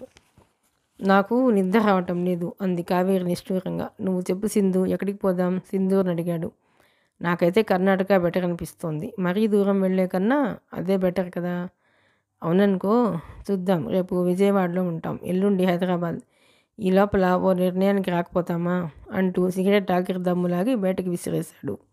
బావా, అళగిరి మాయని తీసుకుని ఇటే వెళ్ళుంటాడు కదూ అడిగింది కావేరి. అవును, నాగ్పూర్కి ఇటే వెళ్ళాలి చెప్పాడు. దారిలో ఎక్కడా వాళ్ళ కారు మనకి తగలలేదు. అళగిరి డ్రైవింగ్లో ఎక్స్పర్ట్, పైగా మారుతి జెన్ కండిషన్లో ఉంది. ఈ పాటికి ఆ కారు నెల్లూరు పరిసరాల్లో ఉంటుంది. దాటేసినా ఆశ్చర్యం లేదు. సింధు పెట్రోల్ రిజర్వ్కి వస్తోంది, ఏదో బంక్ వస్తున్నట్టుంది చూడు అన్నాడు. మరో 10 నిమిషాల్లో పెట్రోల్ బంకును చేరుకుంది కారు. ట్యాంక్ ఫుల్ చేయించాడు కశ్యప్. అక్కడి నుంచి బయలుదేరిన కాసేపటికి కారు ఆపింది సింధూర. ఏమైంది అడిగాడు. ఏం లేదు కానీ వెళ్ళు అంది సింధూర. ఎక్కడికి వెళ్ళను? వెనక సీట్లోకి. ఎందుకు? వెళ్ళమంటున్నాగా. ఇదేం గోలే సింధు, నేనేమి నిద్రపోవడం లేదుగా. కానీ కావేరిని ఇటు పంపించడానే వెళ్ళి. ఇదేం గోలే సింధు, నేనేమి నిద్రపోవడం లేదుగా. పోనీ కావేరిని ఇటు పంపించడానే వెళ్ళి. నువ్విక్కడ బగవైపోయావని కాదు వెళ్ళమనేది. నువ్వు అక్కడే కూర్చో నుదురు గుద్దుకున్నాడు కశ్యప్. సింధుర ఉద్దేశం అర్థం కాలేదు. విస్తుపోయి చూశాడు. సింధు, ఇది అన్యాయం. అది పెళ్లి కాని పిల్ల, నన్ను పోయి దాని పక్కన కూర్చోమంటావు? బుద్ధుందా? కసురుకున్నాడు. నువ్వు బుద్ధిమంతుడివి, నాకు తెలుసు డియర్. ప్లీజ్ వెళ్ళు. వెళ్ళను. అరే, ఎందుకు చెప్తున్నానో అర్థం చేసుకోకుండా మొండికేస్తావేమిటి? అది నన్ను వదిలి ఉండలేదు. నేను అంతే, అలా కలిసిపోయాం. పెళ్లి చేసుకోను, అక్కకి తోడుగా ఉంటాను, మీతోనే ఉంటానంటే అర్థం ఏమిటి? ఏంటి? అది నేను లవ్ చేస్తుందని. వాట్? ఎస్, అందుకే నేను చెప్తున్నాగా, జర్నీ మరింత హ్యాపీగా ఉంటుంది. నువ్వు దాని సీట్లోకి వెళ్ళిపో. నిర్ఘాంతపోయాడు కశ్యప్. తనకన్నా వయసులో చాలా చిన్నది, వయసు 18. కావేరి రంగు కాస్త తక్కువైనా అందంగా ఉంటుంది. అలాగని ఇంతవరకు దాన్ని ఆ దృష్టితో చూడలేదు. ఇంకా చెప్పాలంటే తన భార్య గాంధార తర్వాత తను దగ్గరైన రెండో అమ్మాయి సింధూర మాత్రమే. చక్కగా నచ్చిన వాడిని పెళ్లి చేసుకోక కావేరి తనని ఇష్టపడడం ఏమిటి? Non sense. తల తిప్పి అనుమానంగా వెనక సీట్లోకి చూశాడు. మసక వెలుగులో నవ్వుతున్న కావేరి పలువరుస తలుక్కుని మెరుస్తోంది. సింధూర్ను ఆశ్చర్యంగా చూశాడు. ఓ మై గాడ్, మీ ఇద్దరిని అంటూ అర్ధోక్తిలో ఆగిపోయాడు. నవ్వింది సింధూర. నువ్విప్పుడు కోటీశ్వరుడి బావా, ఇద్దరిని పోషించడం భరించడం ఏమంత కష్టం కాదులే. బుద్ధిగా మా ఇద్దరితో సరిపెట్టుకోంది. అంటే ఏముంది? నీ ప్రాణాల మీదకి తెచ్చిన మాయనే క్షమించి దాని షేర్ దానికి ఇచ్చి పంపించావు. నీ గ్యారేజ్ కూరాడు అళగిరికి కారు గిఫ్ట్గా ఇచ్చావు. నీ భార్య గాంధారను కూడా క్షమించి గ్యారేజ్, ఇల్లు తనకే వదిలేశావు. కామ్యకు ఇన్ఫర్మేషన్ ఇచ్చి మాట నిలబెట్టుకున్నావు. విధి లేక చేస్తున్న ఆ నాస్టీ వృత్తిలోంచి నన్ను తప్పించి నాకు కొత్త జీవితాన్ని ఇచ్చావు. హ్యాపీ, అంతా బాగుంది. ఇన్ని చేసిన వాడివి కావేరి ప్రేమను ఎందుకు కాదనటం? అది నా చెల్లెలే అనుకో. కన్నెపిల్ల కోరిక నువ్వే కావాలంటోంది. అందరికీ అన్నీ ఇచ్చి దీన్ని వదిలేస్తావా? మనతో పాటు అది హ్యాపీగా ఉండాలి కదా. కాదనుకో కశ్య, ప్లీజ్. మా బుజ్జి కదా, మా చిన్ని కదూ. పేచీ పెట్టకుండా వెనక సీట్లోకి వెళ్ళమ్మా. గో గో గో అంటూ చిబుకం పట్టి ప్రతిమాలుతున్న సింధూర్ను చూస్తూ ఆపుకోలేక నవ్వేశాడు కశ్యప్. అరటిపండు వలిచినట్టు సింధూర ఆంతర్యం అర్థమైపోయింది. అంతలో వెనక సీట్లోంచి కావేరి లేచి థ్యాంక్ యూ అక్క, థ్యాంక్ యూ అంటూ ఆనందంతో సింధూర బొగ్గ మీద ముద్దు ఇచ్చింది. కశ్యప్ డౌట్ తీరిపోయింది. నిజంగానే కావేరి తనని ఇష్టపడుతుంది. ఓరి నాయనో, ఇదేమిటే మీ ఇద్దరూ కలిసి నా మీద ఇంత కుట్ర చేస్తారనుకోలేదు. సరే, మరీ ఇంతిదిగా ప్రతిమాలక్కర్లేదు. నువ్వే ఆర్డర్ వేశాక తప్పుతుందా? ఇద్దరి మధ్య నా బతుకు ఇరకాటం కాకుండా ఉంటే చాలు అన్నాడు. కిసుక్కుని నవ్వింది కావేరి. మై స్వీట్ కశ్యప్ అంటూ ప్రేమతో అతడి లిప్స్ని కిస్ చేసి వదిలింది సింధూర. కారు దిగాడు కశ్యప్. వెనక సీట్లో కూర్చి డోర్ మూసాడో లేదో అంతే. ఐ లవ్ యూ బావా అంటూ ఒళ్ళో వాలిపోయింది కావేరి. అతడి మీద మోజు, ప్రేమ, ఆరాటం, ఆనందం అన్నీ ఉక్కిరి బిక్కిరి చేస్తుండగా అప్పటికే ఆచ్ఛాదం తొలగించిన బలమైన తన వక్షోజాల నడుమ కశ్యప్ ముఖాన్ని బంధించేసింది. ముసిముసిగా నవ్వుకుంటూ వేగంగా కారును ముందుకు దూకించింది సింధూర. అర్ధరాత్రి 12 గంటలు దాటిన కొద్దిసేపటికి స్పెషల్ బ్రాంచ్ కామ్య, విశ్వాస్ల కారు నుంగంబాక్కంలోని మన్నార్ స్ట్రీట్లోకి ఎంటర్ అయింది. గంట క్రితమే ఫోన్ చేసి కామ్యతో మాట్లాడాడు Kashyap.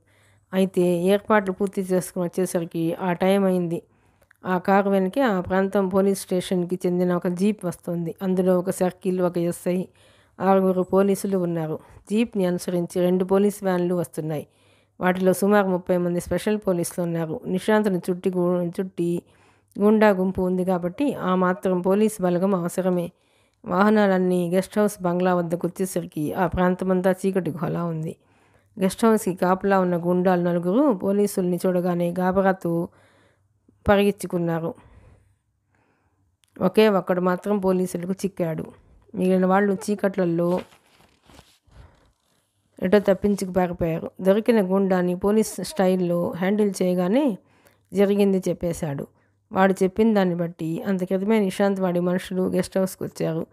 Car 2 వ్యాన్లలో guest హౌస్లోని Sumitra dead బాడీని కంబడిలో చుట్టి తెచ్చి వ్యాన్ డిక్కీలో వేసి 15 గంట క్రితమే వాళ్ళంతా వేగంగా వెళ్ళిపోయారు.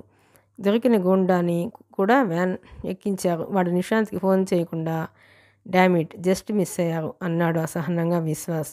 డోంట్ వరీ అంది కామ్య. వరీ కాకుండా ఎలా కామ్య? 15 గంట క్రితమే వాళ్ళంతా చాలా దూరం వెళ్ళిపోయి ఉంటారు. వాళ్ళు ఎటు వెళతారో నాకు తెలుసు అంటూ కారు స్టార్ట్ చేసింది కామ్య. వెనకే పోలీసు వాహనాలు కదిలాయి. అర్ధగంట దాటేసరికి అవన్నీ మహాబలిపురం హైవేలో పరుగు తీస్తున్నాయి. వాటికి చాలా దూరంలో ఎగువన అర్ధరాత్రి దాటి సమయం 1:30. నిశాంత్ కారు వేగంగా పరుగు తీస్తోంది. దాని వెనకే వ్యాన్లు 2 అనుసరిస్తున్నాయి. మధ్య వ్యాన్ డిక్కీలో ఉంది కంబడిలో చుట్టిన సుమిత్ర డెడ్ బాడీ. నిశాంత్ బాగా డిస్టర్బ్ అయ్యి డిప్రెషన్కి లోనే ఉన్నాడు. కోపం, పగ, విద్వేషం, భయం, ఆతృత ముప్పెట దాడి చేస్తుంటే ఇవన్నీ ఎవరి మీద చూపించాలో తెలియక ఇరిటేషన్తో చాలా అసహనంగా ఉన్నాడు. కళ్ళ ముందు కశ్యప్ నిలబడి తనని చూసి వెక్కిరిస్తూ వికటహాసం చేస్తున్నట్టుంది. వాడు ఇంత షాకిస్తాడనుకోలేదు. గాంధార మీది వ్యామోహం తనను తలకిందలు చేసింది. కశ్యప్ ఒక ఈత ముల్లే కదా, సులువుగా పీకేయచ్చు అనుకున్నాడు. కానీ వాడే చేప ముల్లై గొంతుకి అడ్డం పడతాడనుకోలేదు. డబ్బు పోయింది, మాయ తిరిగి రాలేదు. సడన్గా తను ఊబిలోకి జారిపోయాడు. త్వరగా బయటపడాలి. జేబులో రివాల్వర్ ఉంది. కశ్యప్ ఎదురుపడితే కసితీరా వాడి శరీరాన్ని బుల్లెట్లతో నింపేయాలనుంది. ప్రస్తుతం సుమిత్ర బాడీని పూడ్చి వెళ్ళిపోతే చాలు. రేపటి నుంచి కశ్యప్ జాడ కనిపెట్టి వాడిని అంతం చేసే వరకు నిద్రపోడు. తనను తాను కంట్రోల్ చేసుకోవడానికి రాసరకు విస్కీతో మధ్య మధ్య గొంతు తడుపుకుంటూనే ఉన్నాడు నిశాంత్. నడిరాత్రి కాబట్టి హైవేలో ట్రాఫిక్ లేకపోయినా కోవళం వరకు ఏవో వెహికల్స్ తిరుగుతూనే ఉంటాయి. హెడ్లైట్ల కాంతిలో చాలా దూరం వరకు నిర్మానుష్యంగా కనిపిస్తోంది రోడ్డు. అయితే వాతావరణం మారింది. సరిగ్గా కోవళం గ్రామం ఇంకో 5 కిలోమీటర్ల దూరం ఎగువన ఉందనగా ఉన్నట్టుండి చిటపట చినుకులతో వర్షం మొదలైంది. కోవళం దాటేసరికి ఒక విడత వాన కురిసి ఆగిపోయింది. అయితే నల్లటి మబ్బులు, ఉరుములు, మెరుపులతో ఆకాశం బీభత్సంగానే ఉంది. ఎడం పక్క నుంచి సముద్ర కెరటాల హోరు బిగ్గరగా వినవస్తోంది. కోవళం దాటిన కొద్దిసేపటికి వాహనాలన్నీ మడ అడవి ప్రాంతాన్ని చేరుకున్నాయి. సరిగ్గా 306వ నెంబర్ కరెంట్ పోల్ వద్ద కారు ఆపాడు నిశాంత్. వెనకే వ్యాన్లు కూడా ఆగాయి. కారు సైడ్ గ్లాస్ దించాడు నిశాంత్. చెల్లున తుంపర జల్లుతో కూడిన ఈదురుగాలి ముఖాన్ని తాకింది. తడి పొడి చినుకుల్ని లెక్క చేయకుండా కారు వద్దకి పరిగెత్తుకొచ్చాడు కరపయ్య. సార్, పైన ఆకాశం బాగోలేదు. భారీ వర్షం కురిసేలా ఉంది. మీరు కారులోనే ఉండండి, మేము వెళ్ళి పని ముగించుకొస్తాం అన్నాడు. మీరా పని మీద ఉండండి, నేను వస్తాను. పని త్వరగా ముగించాలి. అదే గొయ్యి ఇంకా లోతుగా తీయండి. శవాన్ని పూడ్చినట్టు పైకి తెలియకూడదు. ఇది అసలే డేంజరస్ ప్లేస్, జాగ్రత్త. బళ్ళను సాధ్యమైనంత లోనకు తీసుకెళ్ళండి. హెడ్లైట్స్ ఆన్లో ఉంచండి. పురుగు పుట్ర సంచరిస్తుంటాయి, బీ కేర్ఫుల్. అందరికీ చెప్పు, వెళ్ళండి అంటూ హెచ్చరించాడు నిశాంత్. వెంటనే వ్యాన్ల వద్దకు పరిగెత్తాడు కరుపయ్య. గుండాలంతా వ్యాన్లో దిగారు. 2 వ్యాన్లు కారును దాటి ఎడం పక్కకు వెళ్ళాయి. నెమ్మదిగా రోడ్ వదిలి డౌన్లోకి దిగి మడ అడవిలోకి 200 గజాల ముందుకెళ్ళి పక్కపక్కనే ఆగాయి. హెడ్లైట్ల కాంతిలో ఎదురుగా కనిపిస్తోంది గొయ్యి. ఆ రోజు సుమిత్ర డెడ్ బాడీని తవ్వి తీశాక గోతిని పూడ్చకుండానే వెళ్ళిపోయారు. ఇసుక జారి సగం గొయ్యి పూడుకుపోయి ఉంది. ఇప్పుడు శవాన్ని ఇక్కడే పూర్తి చేస్తేనే ఎవరికి తెలియదు అనిపించింది నిశాంత్కి. ఇంతకన్నా సేఫ్ ప్లేస్ లేదు, అందుకే నేరుగా ఇక్కడికే తీసుకొచ్చాడు. గూండాలంతా మందు కొట్టి హుషారుగా మాంచి ఊపి మీద ఉన్నారు. కింద మండ్రగబ్బలు, తేళ్లు, పాములు వానకి లేచి వచ్చి సంచరిస్తున్నా లెక్క చేయటం లేదు. 4 బాగలతో గోతిలో దిగి చకచక ఇసుకను తోడి పైన పోస్తున్నారు. కొందరు తవ్విన ఇసుక తిరిగి గోతిలోకి జారకుండా వెనక్కి లాగిస్తున్నారు.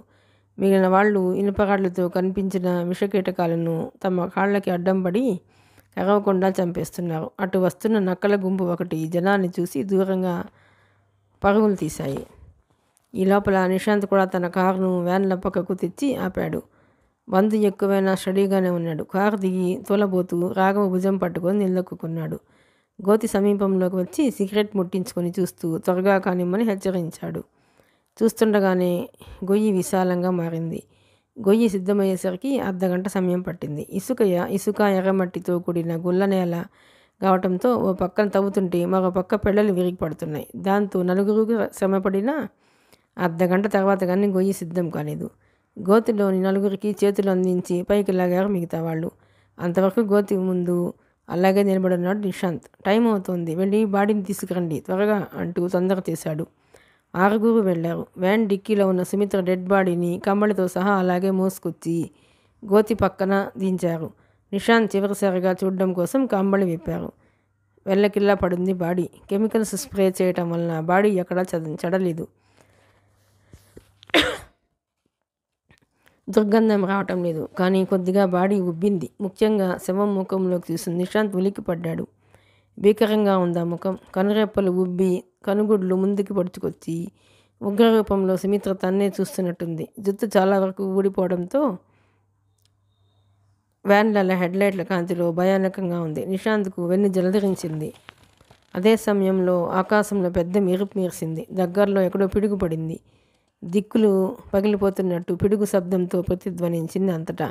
భయంతో కాసేపు కొయ్యబారిపోయారంతా. నిశాంత్కైతే తనను చంపినందుకు పగబూని ప్రతీకారం కోసం సుమిత్ర గర్జించిందా అన్నట్టు తోచింది. అదే సమయంలో ఈదురుగాలి చెలరేగింది. తిరిగి వర్షం ఆరంభించింది. మామూలుగా కాదు, కొండపోతగా వాన. ఎందుకో ఆ క్షణంలో నిజంగానే భయపడ్డాడు నిశాంత్. నేలకు పాతిన గెడకొయ్యల్లా ఎక్కడి వాళ్ళు అక్కడ నిలబడిన గూండాల్ని చూసి, ఏంట్రా చూస్తారు, కానివ్వండి వెళ్ళిపోదాం అని అరిచాడు. ఊపిరి సలపనంతగా ఎడతెరిపి లేని వర్షం, ఈదురుగాలి ప్రళయకాల జంజామారుతంలా చెవులు మోతెక్కిస్తుంది. ఒకరి మాట ఒకరికి సరిగ్గా వినిపించటం లేదు. నిశాంత్ మాటలకి గుండాలు కూడా ముఖాముఖాలు చూసుకున్నారు. వాళ్ళంతా నిశాంత్ని గోతిని చుట్టే గుంపుగా ఉన్నారు. గుండె దడ ఇంకా తగ్గలేదు వాళ్ళకి. కంబళి తెరవగానే పిడుగుపడ్డం ఏమిటి, ఈ గాలివాన ఏమిటి? చూస్తుంటే క్రూరంగా చంపబడిన సుమిత్ర అందరి మీద ప్రతీకారం తీసుకోవటం లేదు కదా అనిపించింది. అందుకే వాళ్ళకి అక్కడి నుంచి తొందరగా వెళ్ళిపోవాలనిపించింది. కరుపయ్య, రాఘవులు ముందుండి చెప్తుండగా గూండాలు కంబళితో సహా సుమిత్ర డెడ్ బాడీని గోతిలోకి దించారు. నీళ్లు చేరకముందే గోతిని పూర్తి చేయడానికి పాగలు కూడా అందుకున్నారు. ఇంతలో అప్పుడు జరిగింది ఆ సంఘటన. హైవే వైపు నుంచి అర్ధచంద్రాకారంలో నీడల్లా కదిలి వస్తున్న పోలీసుల్ని ఎవరూ గమనించలేదు. నిశాంత్ గమ్యం ఎక్కడికో కామ్యకు తెలుసు కాబట్టి పోలీసు బలగంతో అదే రూట్లో వస్తోంది. కోవడం గ్రామం దాటగానే నిశితంగా గమనిస్తూ వస్తోంది. కొంత దూరం రాగానే మడ అడవిలో 3 వాహనాల హెడ్లైట్ల నిశాంత్ని, వాడి మనుషుల ఉనికిని పట్టించాయి. ఎగువనే తమ వాహనాల హెడ్లైట్లు అర్పించింది కామ్య. మరికొంత దూరం ముందుకు రాగానే రోడ్ సైడ్లో తమ బళ్లను నిలిపేశారు. నిలువునా తడుస్తున్నా లెక్క చేయకుండా టార్చ్ లైట్లు రెడీగా పట్టుకుని చీకటిలో ముందుకు కదిలారు. అందుకే నిశాంత్ కానీ వాడి మనుషులు కానీ ముందుకొస్తున్న ప్రమాదాన్ని ఊహించలేకపోయారు. తమను చుట్టి అర్ధచంద్రాకారంలో ఒకేసారి అనేక టార్చ్ లైట్లు చక్కన వెలగటంతో అదిరిపడి అటు చూశారంతా. పవర్ఫుల్ టార్చ్ లైట్లు తమ వైపే ఫోకస్ అవుతూ వేగంగా ముందుకొస్తున్నాయి. వాళ్ళంతా ఎవరో ప్రత్యేకించి ఎవరికీ చెప్పాల్సిన అవసరం లేదు. పోలీసులు ఒకరు కాదు, ఇద్దరు కాదు, అనేక మంది. తాము చక్రబంధంలో ఇరుక్కున్నామని వెంటనే అర్థమైపోయింది అందరికీ. అంతలో ఆ చివరి గుండా ఒకడు గొంతు చించుకొని అరచాడు. పోలీసులు వచ్చేస్తున్నారు, పారిపోండ్రోయ్ అంటూ అరచి ఆగలేదు వాడు. లాగి విడిచిన బాణంలా అనర్చర్ల మధ్య నుంచే మడ అడవికి అడ్డం పడి సముద్రం దిశగా దౌడు తీశాడు. అప్పటికే వాతావరణంతో విసిగి భయంగా ఉన్నారు గుండాలు. పోలీసులు అనగానే మతిపోయి ఒకరినొకరు హెచ్చరించుకుంటూ పరుగులు తీశారు. ఊహించని పరిణామాలకి నిశాంత్కి మతిపోయినంత పనైంది. తలకెక్కిన విస్కీ మత్తు మొత్తం సర్వున అరికాళ్ళకి దిగిపోయింది. తనను వదిలిపోతున్న తన మనుషుల్ని చూసి హతాశులయ్యాడు. కంగారుపడి వెనుతిరిగిపోయాడు. గోతి అంచుకు దగ్గరలో నిలబడున్నాడేమో. కంగారుగా వెనక్కి తిరగటంలో కాలు స్లిప్ అయింది, అంతే.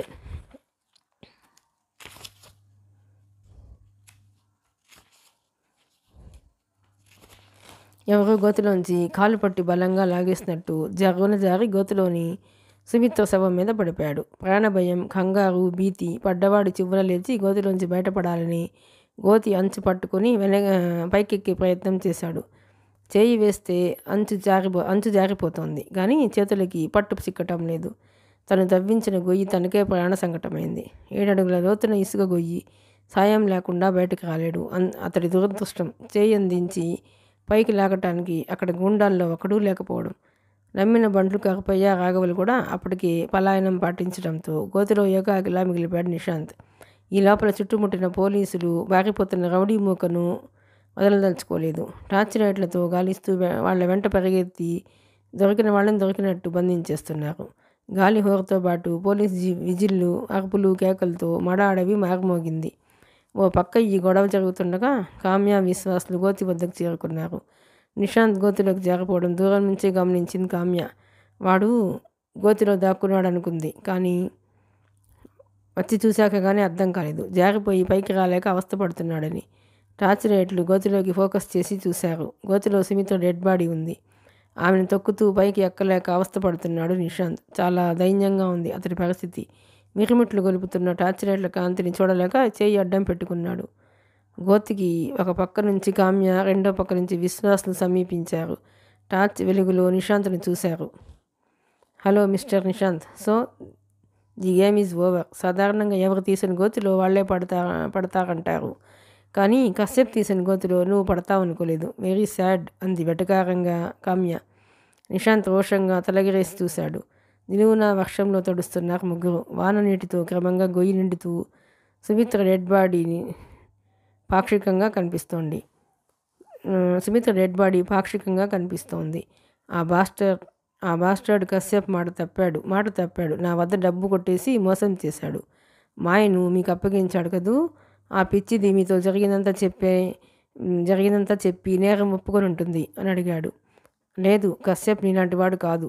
మాయను క్షమించి మా నుంచి కూడా సేఫ్గా బయటికి పంపించేశాడు. లేదు, మీరు అబద్ధం చెప్తున్నారు. మాయను వదిలేసి ఉంటే అది నా వద్దకు వచ్చేసేది. ఎలా వస్తుంది? నీ భార్యను చంపేసినట్టే రేపు తనను చంపేస్తామని భయపడింది. అందుకే తన దారిన వెళ్ళిపోయింది. డామిట్, దాన్ని పంపించేసి కశ్యప్ మీకు ఈ సీక్రెట్ ప్లేస్ గురించి చెప్పాడా? ఎస్, బట్ నువ్వు అనుకుంటున్నట్టు కశ్యప్ మా వద్దకు రాలేదు. వాడు తెలివైనవాడు. సిటీ వదిలిపోతూ ఫోన్ చేసి చెప్పాడు. సో నువ్వు పూర్తిగా మునిగిపోయావు నిశాంత్. లొంగిపో. మా వాళ్ళు కూడా నీ మనుషులందరినీ తరిమి పట్టుకుంటున్నారు. ఎవడూ తప్పించుకోలేడు. లొంగిపో. నీ భార్యను చంపిన నేరానికి నువ్వు శిక్ష అనుభవించక తప్పదు. డెడ్ బాడీతో సహా దొరికిపోయావు. నువ్వు సరెండర్ కాక తప్పదు. నోవే అర్చింది కామ్య. నిశాంత్ 2 చేతులతో ముఖం కప్పుకొని కొద్ది క్షణాలు ఏడ్చాడు. అంతలోనే తల పైకెత్తి పిచ్చి పట్టినట్టు వికృతంగా భయంకరంగా నవ్వాడు. మనిషిలోని పైశాచికత్వం పైకి వచ్చినప్పుడు నవ్వే పిశాచపు నవ్వు. అసలే గాలి వానతో ఉన్న భయానక వాతావరణంలో అతడి చేష్టలు గుండెల్లో దడ పుట్టించాయి. అలా నవ్వుతూనే సడన్గా జేబులోంచి రివాల్వర్ తీశాడు నిశాంత్. అదిరిపడి 2 అడుగులు వెనక్కి వేశారు కామ్య, విశ్వాసులు. తమ రివాల్వర్లను నిశాంత్కు గురిపెట్టారు. వృధా ప్రయాసలొద్దు నిశాంత్, అర్చింది Kamya. Your time is over. నీ రివాల్వర్ నుంచి ఒక్క బుల్లెట్ వస్తే 10 బుల్లెట్లు నీ శరీరాన్ని తూట్లు పొడుస్తాయి. రివాల్వర్ ఇటు విసిరి మర్యాదగా లొంగిపో, బతికిపోతావు, గోతిలోంచి బయటకు తీస్తాం, క్విక్ అంటూ హెచ్చరించింది. నో అంటూ గొంతు చించుకు అరచాడు నిశాంత్. ఈ నిశాంత్ ఎవరికీ తలవంచడు, లొంగడు. ఎస్, తప్పు చేశాను, ఒప్పుకుంటున్నాను. తప్పు మీద తప్పు చేసి తప్పించుకోవాలని చివరికి బతుకు నాశనం చేసుకున్నాను. స్త్రీ వ్యామోహంతో నా పతనాన్ని నేనే కొని తెచ్చుకున్నాను. బంగారం లాంటి భార్య, గుణవతి సౌందర్యవతి అయిన నా భార్యను సుమిత్రను నిర్దయగా కర్కశంగా ఐరన్ రాడ్తో తల పగలగొట్టి చంపేశాను.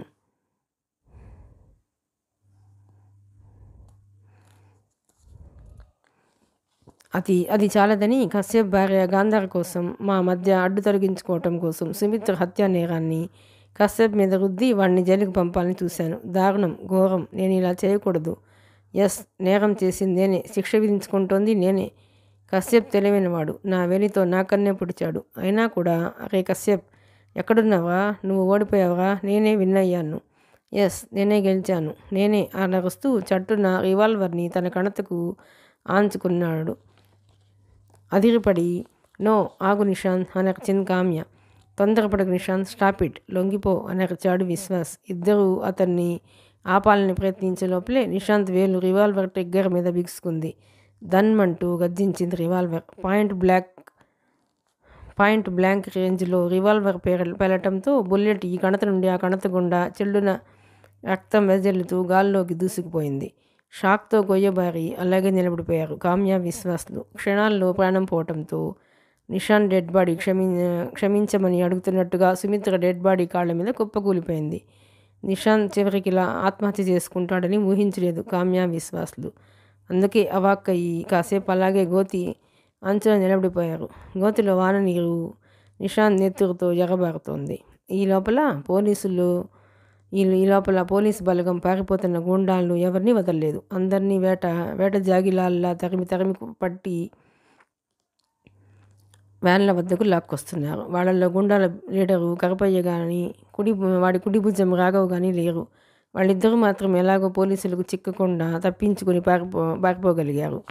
అంత క్రితం రాత్రి 10 గంటల ప్రాంతంలో చెన్నై నుంచి మాయని తీసుకుని ముందుగా కారులో బయలుదేరిన అళగిరి దారిలో ఎక్కడా ఎక్కువసేపు ఆగలేదు. నాయుడుపేటలో టీ తాగగానే మాయ వెనక సీట్లోకి పోయి నిశ్చింతగా నిద్రపోయింది. ఉదయం 6 గంటల ప్రాంతంలో తెల్లవారుతుందనగా ఆ కారు విజయవాడను దాటి ముందుకెళ్ళిపోయింది. అప్పటికి ఇంకా నిద్రపోతూనే ఉంది మాయ. వాళ్ళకన్నా గంట ఆలస్యంగా బయలుదేరిన కశ్యప్ కారు మర్నాడు ఉదయం 8 గంటలకు విజయవాడ చేరుకుంది. సూళ్ళూరుపేటలో స్టీరింగ్ తీసుకున్న సింధూర విజయవాడ వరకు తనే కారు నడిపి అలసిపోయింది. కశ్యప్, కావేరీల పరిస్థితి కూడా అదే. నిద్రలేమితో ముగ్గురికి కళ్ళు మండుతున్నాయి. నిద్ర తోసుకొస్తోంది. ఒక స్టార్ హోటల్లో సూట్ తీసుకున్నారు కశ్యప్. అక్కడే తమిళ ఛానల్లో టీవీ న్యూస్ చూడడం వల్ల చెన్నైలో పరిస్థితి తెలిసింది. సుమిత్ర మరణం, నిశాంత్ ఆత్మహత్యను అక్కడ సంచలనం సృష్టిస్తున్నాయి. చివరికి ఆ విధంగా నిశాంత్ ఆత్మహత్య చేసుకుంటాడని కశ్యప్ ఊహించలేదు. అయితే మిగతా అంతా తను ఊహించినట్టే జరిగింది. సుమిత్ర శవాన్ని మడ అడవిలో అదే చోటుకు తీసుకెళ్లాడు. గుండాలంతా పట్టుబడ్డారు కానీ కరపయ్య, రాఘవులు దొరక్కపోవటం కొంత నిరాశపరిచింది. ఘటనా స్థలమైన మడ అడవి ప్రాంతంతో పాటు నిశాంత్ ఇల్లు, ఆఫీసు, బ్యాంకులు అన్ని టీవీలో విజువల్స్గా చూపిస్తూ కామెంటరీ వినిపిస్తోంది.